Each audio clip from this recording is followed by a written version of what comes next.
Un saludo muy cordial a todos los salvadoreños y las salvadoreñas que nos ven en todas partes del mundo.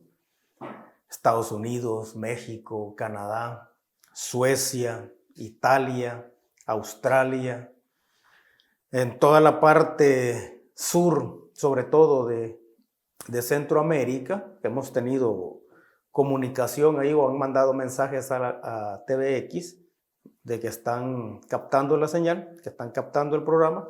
Entonces, un saludo a todos y mis mejores deseos de que se encuentren bien de salud junto a su familia. Un saludo muy entrañable también a los salvadoreños y salvadoreñas que seguimos en este territorio, en este entrañable territorio, tratando de hacer las cosas de la mejor forma posible, no solo para salir de la crisis sanitaria, sino también para no salir tan golpeados al entrar en la que será la nueva crisis, la crisis social y económica que nos espera.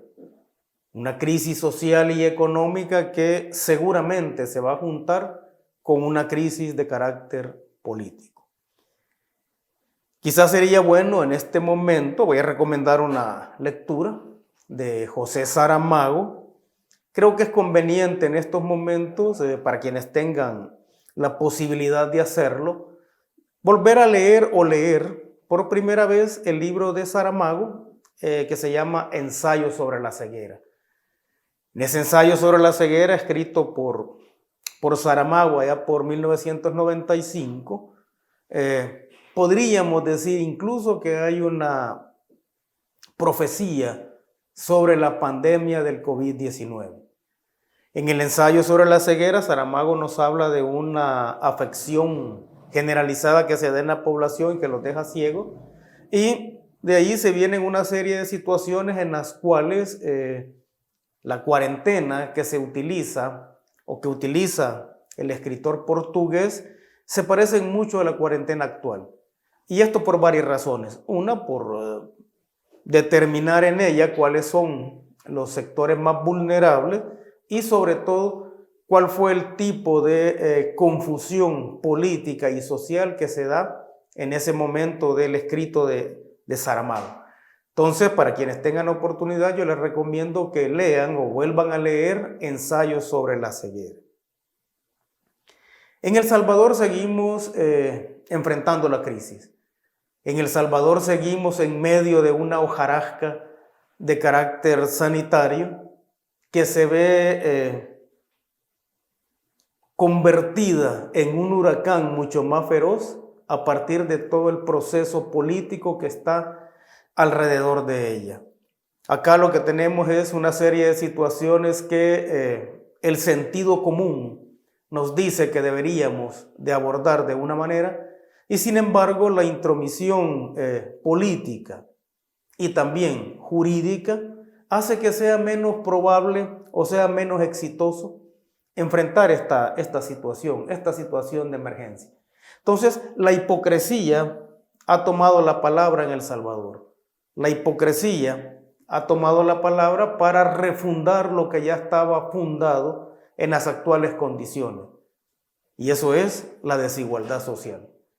Una desigualdad social que fue desnudada por un virus, una desigualdad social que es producida y reproducida por los mismos seres humanos, y una desigualdad social que nos hace ver que enfrentar crisis como esta tiene efectos muy distintos dependiendo del sector al que uno pertenezca.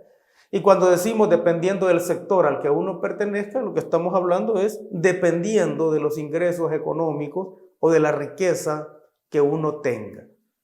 No afecta de igual forma una medida o las medidas sanitarias que se toman, así como no va a afectar de la misma manera la posibilidad de salir de ella. Entonces, esa desigualdad social es promovida desde los actos hipócritas, no solo de los políticos, sino que también de muchos ciudadanos y de muchos empresarios que quieren anteponer la situación económica a la situación de salud de la población. La herramienta que ha usado esa lógica política que podríamos considerar como una lógica política perversa. Entonces, la herramienta que ha usado es la confusión. Nosotros estamos por terminar ya una larga cuarentena. Esa cuarentena ha tenido, obviamente, sus efectos. No solo lo decimos en función de los datos que se tienen en El Salvador y que se manejan de la forma en que los gobiernos consideran pertinente para no generar alarma o para no generar situaciones adversas. En todo caso, es la información con la que se cuenta. Entonces, esta cuarentena ha tenido efectos exitosos, no solo en El Salvador, sino que en todo el mundo.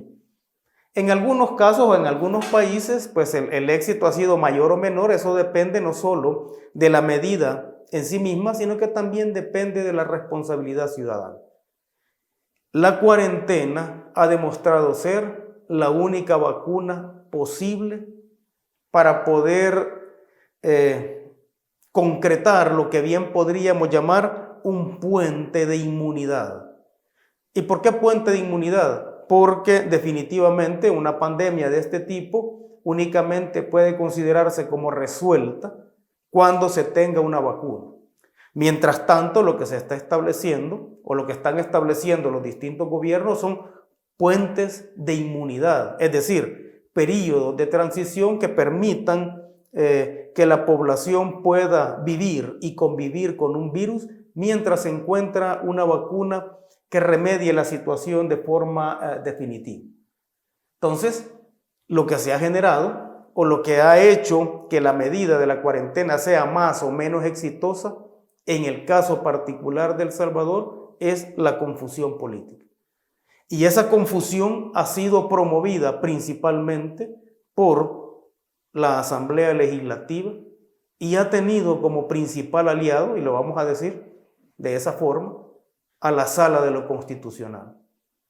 Ya vamos a explicar por qué la Sala de lo Constitucional es la principal aliada de la confusión. En todo caso, esa confusión ha permeado en muchos sectores y lo que ha sido relativamente una cuarentena exitosa ha tenido ciertas grietas que han sido abiertas precisamente por esa confusión en la población. Una confusión que no tiene nada que ver con la interpretación de las leyes. Una confusión que no tiene nada que ver con el régimen constitucional o el régimen democrático del país. Simplemente una confusión sobre qué es lo que se puede hacer y cómo se puede hacer o cómo se debe hacer.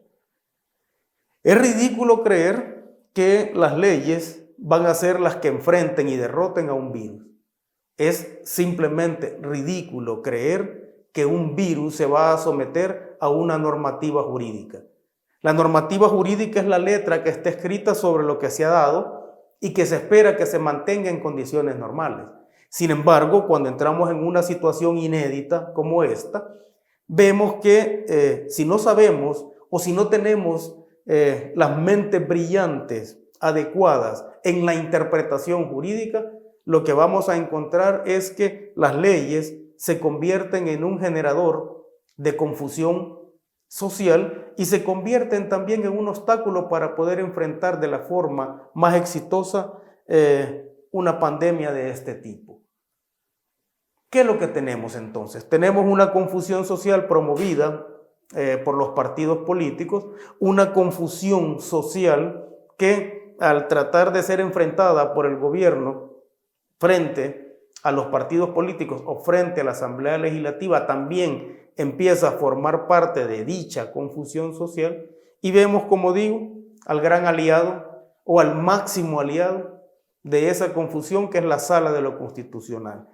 Y esta Sala de lo Constitucional hemos visto principalmente en este periodo que es el poder sobre el poder, es el poder de Dios que está más allá de Dios. Se supone que en la Sala de lo Constitucional deben estar las mentes más brillantes o mentes muy brillantes que interpreten la situación jurídica a partir de la situación social. Pero lo que estamos viendo es que esas interpretaciones, al menos las que se han dado hasta el momento, las interpretaciones de los jurídicos o las interpretaciones sobre si es constitucional o no alguna medida, lo que vemos es que esa sala de lo constitucional ha querido meter, alándola del pelo, a la realidad en lo jurídico, en lugar de aplicar y readecuar lo jurídico de acuerdo a la realidad social. Esa es una situación muy importante que debemos valorar y que obviamente va a ser punto de discusión más adelante. Como digo, la cuarentena ha sido la medida más adecuada y esa cuarentena es la que ha sido más atacada. Cuando nosotros vemos o cuando nosotros analizamos la situación desde la perspectiva de los derechos humanos, encontramos que dentro de esos derechos universales hay uno que particularmente dice: toda persona tiene deberes respecto a la comunidad, puesto que solo en ella puede desarrollar libre y plenamente su personalidad. Entonces, cuando estamos hablando de que toda persona tiene deberes respecto a la comunidad, precisamente el resguardarse o el confinarse ante una situación como esta es un deber. Y en este caso no estaríamos hablando de una violación de los derechos individuales, sino que estaríamos hablando de una regulación de esos derechos individuales en favor de la comunidad.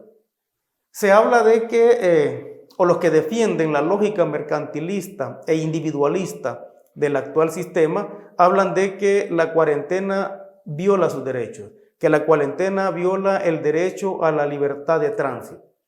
Entonces, eso debería llevarnos a concluir que todos los países del mundo han violado ese tipo de derechos. Esa es una cuestión de interpretación, porque lo que realmente estamos viendo es una regulación de acuerdo a las circunstancias de esa libertad de movimiento o de esa libertad de circulación. En algunos países se ha tomado la medida, por ejemplo, de regular la cuarentena a partir de salir determinados días de acuerdo al género. En el caso de otros países como el nuestro, lo han hecho a partir del último número del documento de identidad que se tenga. En algunos países, incluso en periodos anteriores, se ha regulado la circulación de los vehículos para evitar la contaminación del aire a partir de la terminación de las matrículas.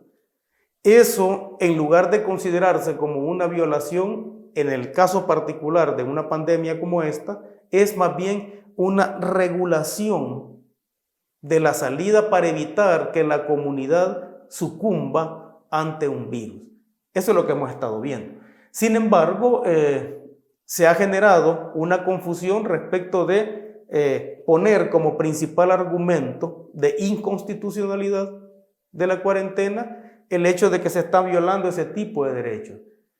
Yo no sé si es ridículo o es tendencioso o malintencionado al final declarar inconstitucional las medidas que hasta el momento nos han servido para enfrentar esta pandemia.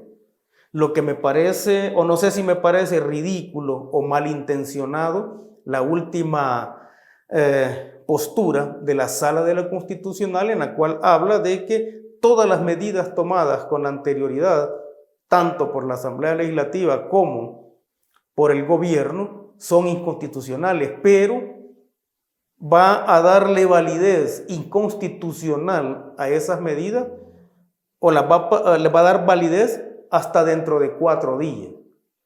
Entonces, ¿qué es eso? ¿Estamos ante un acto de cinismo? ¿Estamos ante un acto malintencionado? ¿O estamos ante un acto simple y sencillamente ridículo? O sea, si se dice que las medidas o el carácter de inconstitucionalidad de la cuarentena o de la restricción de la libertad de movimiento va a tener validez durante 4 días, o sea, ¿por qué 4 días y no 6? ¿O por qué 4 días o no 7? ¿O por qué no diferir esa opinión hasta que termine la actual cuarentena que tenemos decretada? Entonces, ahí hay un vicio, ya que la Sala Constitucional habla de vicios de contenido y de forma, ahí hay un vicio de interpretación política de la Constitución. Y sobre todo, ahí hay un vicio de comprensión social de la realidad. Las leyes por sí mismas no reflejan lo que realmente sucede en la sociedad. Las leyes por sí mismas no se van transformando de acuerdo a las transformaciones que la sociedad va teniendo. Entonces, ese tipo de declaratorias de inconstitucionalidad más me parece que generan confusión en la población, incertidumbre en la población y se convierte en la coartada perfecta de aquellos que, amparados en el respeto o en el supuesto respeto al Estado de Derecho, lo que pretenden en última instancia es que esa confusión se decante posteriormente en que la gente, bueno, se habla de la gente, ¿no? Pero en realidad lo que quieren es que las empresas vuelvan a otra normalidad, que es la normalidad de la producción, más allá de los efectos de contagio que esto pueda producir en la población. Porque al final, cuando se dice que se está restringiendo la libertad de circulación, en realidad, y esta es una hermenéutica sociológica de la hermenéutica jurídica que hace la Sala de lo Constitucional, en realidad no se está cuestionando la libertad de circulación de los ciudadanos en tanto tales.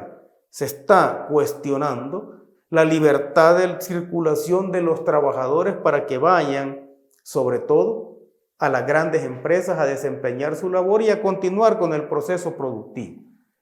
Una restricción de los derechos no es lo mismo que una suspensión de los derechos. En todo caso, diríamos que esta pandemia no solo ha provocado eso, sino que también ha provocado y está provocando una serie de violaciones de los derechos humanos de muchos sectores. Por ejemplo, el sector de los estudiantes. Los estudiantes universitarios que de repente son obligados, por ejemplo, a continuar su proceso de aprendizaje a través de la educación a distancia, y ahí encontramos a miles de estudiantes que no tienen los recursos para hacerlo. Entonces, si se le da continuidad al proceso educativo y si ese proceso educativo culmina al final en promover a quienes han estado o a quienes han podido utilizar la educación a distancia y termina también en una reprobación de quienes no han podido hacerlo, allá hay una violación flagrante del derecho a la educación, porque esos estudiantes han inscrito sus materias de forma presencial. Sin embargo, nadie está hablando de eso. Pero bien, en todo caso, como digo, la confusión es la principal herramienta y es esa confusión la principal herramienta que es respaldada por la Sala de lo Constitucional. Y esta Sala de lo Constitucional cambia la correlación de fuerzas con la última sentencia que ha dado. Porque dice que hay una vigencia de 4 días, pero que el Ejecutivo y el Legislativo deben ponerse de acuerdo para formular una ley y que en el caso de no formularse dicha ley sobre la pandemia y sobre la reactivación económica, entonces al día siguiente la gente es libre de salir a las calles y es libre de hacer lo que quiera. ¿Qué es lo que se quiere decir en el fondo? Las empresas son libres de reactivar sus actividades económicas más allá de los efectos que esto pueda tener. Entonces eso le da la correlación de fuerzas a la Asamblea Legislativa, porque lo único que tienen que hacer los diputados en este momento es no ponerse de acuerdo. Y al no ponerse de acuerdo, prácticamente entra en vigencia lo que ellos han pretendido desde siempre, una reactivación acelerada. Una reactivación económica que con el nombre o usando el nombre del pueblo en realidad está beneficiando a los empresarios. Es más, muchos diputados cuestionando las acciones tales como la cuarentena han exigido que se demuestre que existe una emergencia nacional y mundial y se ha minimizado el efecto del virus. Sin embargo, como dicen las personas, ¿no? El pez por su boca muere, ¿no? Cuando el gobierno invitó a los diputados o a la comisión política de la Asamblea a una reunión en el hospital San Rafael, cerca del área de COVID, el diputado de Arena, Carlos Reyes, dijo que lo menos que se recomienda es ir a un hospital. ¿sí? Entonces ellos mismos caen frente al pueblo en su hipocresía, porque por un lado están poniendo obstáculos, pero por el otro lado saben que existe una emergencia real que tiene la posibilidad de cobrar la vida. Ahora, el punto es que no cobre la vida de ellos, ¿no?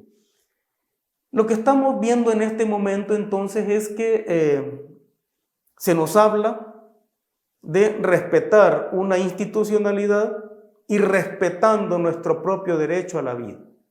Ya vamos a salir de la cuarentena, hay un proceso de reactivación económica que debe ser gradual. A partir de ese momento, la responsabilidad ciudadana va a ser el factor principal y la responsabilidad de los buenos empresarios, que, vamos a decirlo, son muchos, ¿no? Los buenos empresarios en este país son muchos. Los empresarios que solo piensan en sí mismos son pocos, pero sin embargo parece que tienen mucho poder, ¿no? Se nos dice que vamos a volver a otra normalidad o que las cosas ya no van a ser como antes. Lo que nos quieren decir en el fondo es que vamos, o quieren muchos, volver a una normalidad fundada en la desigualdad social a través de la exclusión. El teletrabajo va a excluir a muchos trabajadores. La educación a distancia va a excluir a miles de estudiantes. Entonces, la normalidad a la que quieren que volvamos es la normalidad de la desigualdad social sobre la exclusión social. Eso va a ser así solo si como pueblo lo permitimos. Obviamente yo no estoy de acuerdo con todas las medidas que se han tomado, sin embargo creo que es el órgano ejecutivo el encargado de hacerle frente a esta situación con el apoyo de los demás. No me gusta que los militares estén asumiendo puestos de poder en este momento. Sin embargo, esa situación creo yo que se puede discutir después. No todo se está haciendo bien, pero todo debe hacerse como debe hacerse y la discusión política debe venir después.